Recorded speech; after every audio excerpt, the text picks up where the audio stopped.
So I made a fabulous insulated lunch bag from some old jeans and some scrap quilting fabric.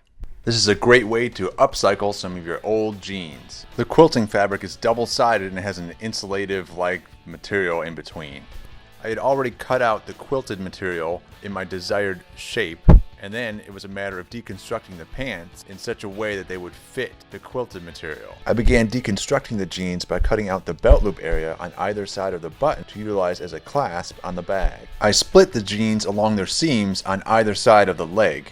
I then matched the jean material with the quilted material and cut off any excess. For the one longer section, the jean legs weren't long enough to cover the whole area. For this, I used two sections of jean material and sewed them together to make one longer section.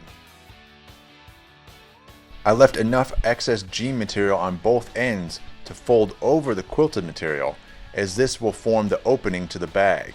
I waited to sew up the other end so that I could attach the clasp first, just to the jean material, and not sew through the jean material and the quilted material. I thought this would make the construction cleaner. I then figured out where I wanted to place the clasp without actually sewing the other end of the opening. I attached the clasp at one point by sewing a small box around the edges and then a crisscross through the box for extra strength. I then attached the clasp on the other end by sewing around all four edges. Once the clasps were sewn on, I then folded the jean material over on the other end and sewed it in place.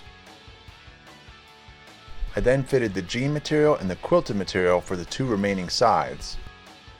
These sides each also have one edge that will help form the opening of the bag. And so again, I folded some excess jean material over the quilted material on this one edge. Once I had sewn this one edge, I then sewed each of these smaller panels onto the larger panel on opposite ends of the panel and on opposite sides of the panel. It's shaping up smashingly and starting to look like an actual bag. All that's left is to sew up the two remaining sides and the two seams on the bottom. Once this is done, then we can now turn the bag outside in for the big reveal. And yes, sunshine, we have a bag. A lovely, lovely lunch bag.